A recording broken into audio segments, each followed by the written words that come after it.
Tal cual lo predije hace un mes, Donald Trump es el 47º presidente de los Estados Unidos de América.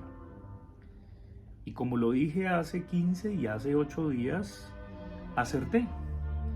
No solamente ganó en los 7 estados clave, en los 7 estados bisagra, en Carolina del Norte, en Georgia, en Pensilvania, en Wisconsin, en Michigan, sino que acaba de llegar el reporte de Arizona y de Nevada.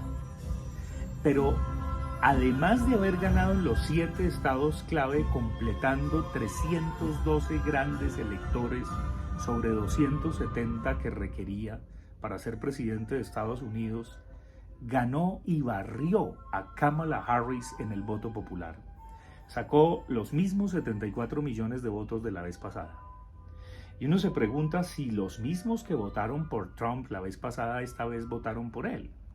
Pero lo curioso es que hay un déficit de votos cuando uno ve que Biden sacó más de 81 millones de votos y esta vez Kamala Harris apenas 69 millones de votos.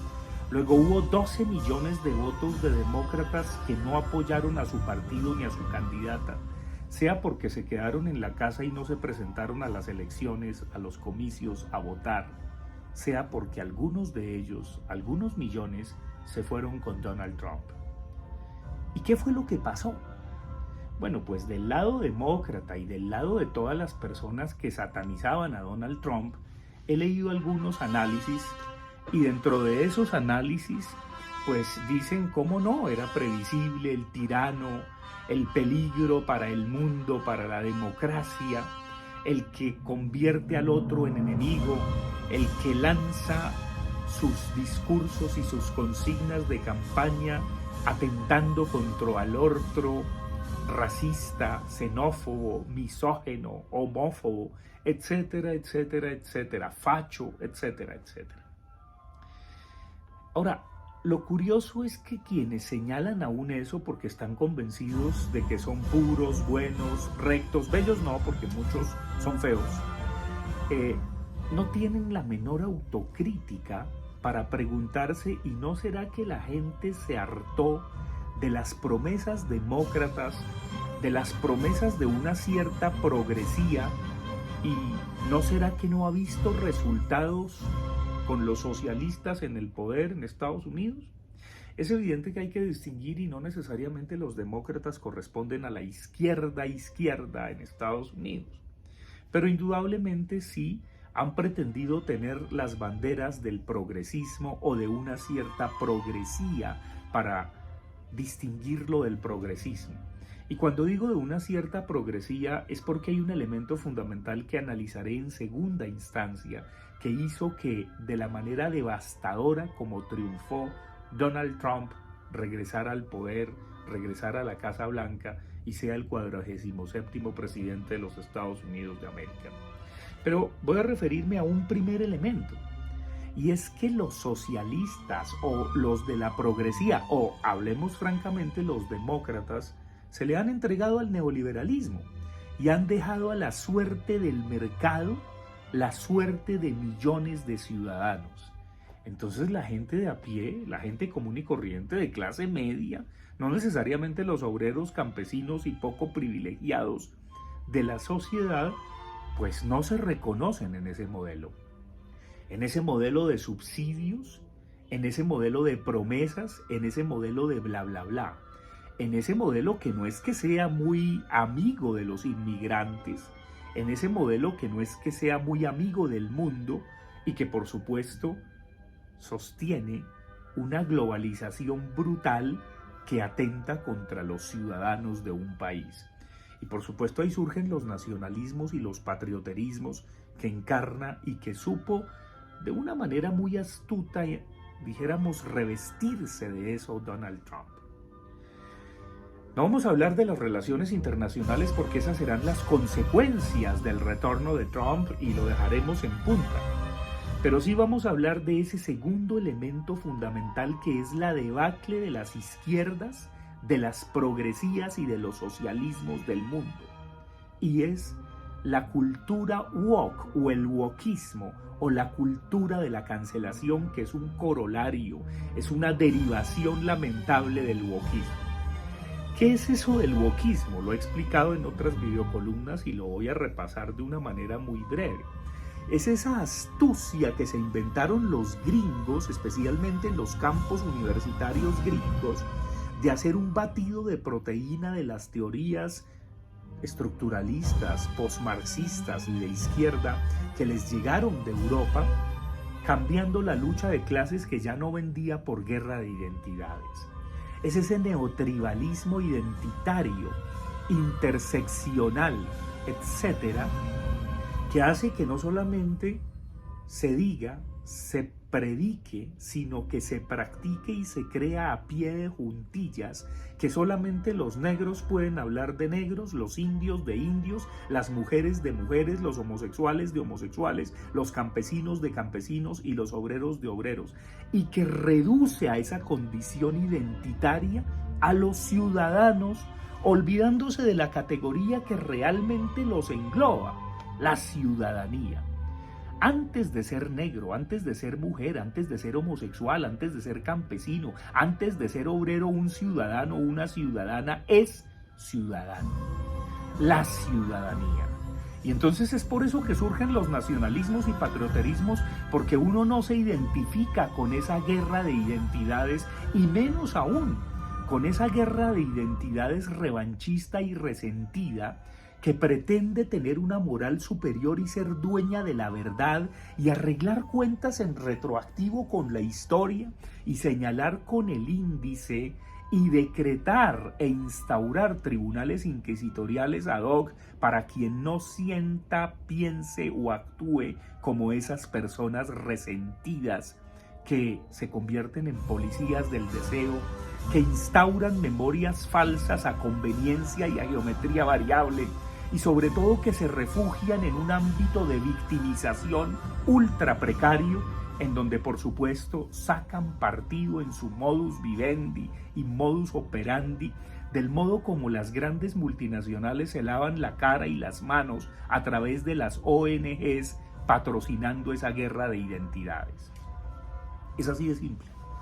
Y del wokismo, es decir, de ese neotribalismo identitario, como consecuencia surge la cultura de la cancelación, una nueva censura, un borrar al otro, un acabarlo para siempre, muchas veces de una manera injusta y falsa, porque como estas personas se creen poseedoras de la verdad.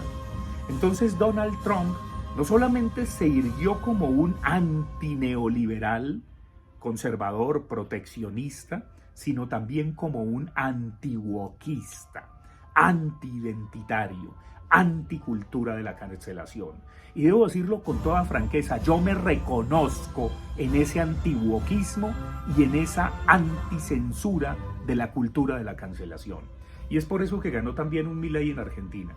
No estoy diciendo que con ello avale todo el paquete que representan tanto Milei como Trump, en modo alguno, pero sí estoy señalando que también soy un ciudadano que se siente harto del wokismo y de la cultura de la cancelación y que dedicaré mis próximos años de vida intelectual en una lucha contra eso, porque evidentemente hay una guerra cultural y esa guerra cultural hay que asumirla y afrontarla.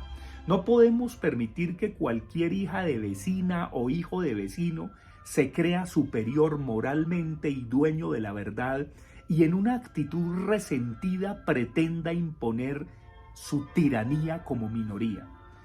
Indudablemente la democracia debe proteger a las minorías, pero hay millones de voces silenciosas que deben hablar y que también deben protestar contra esa tiranía de las minorías, protestar ejerciendo su derecho al voto democráticamente, diciéndoles no pasarán, y es lo que ha ocurrido en Estados Unidos.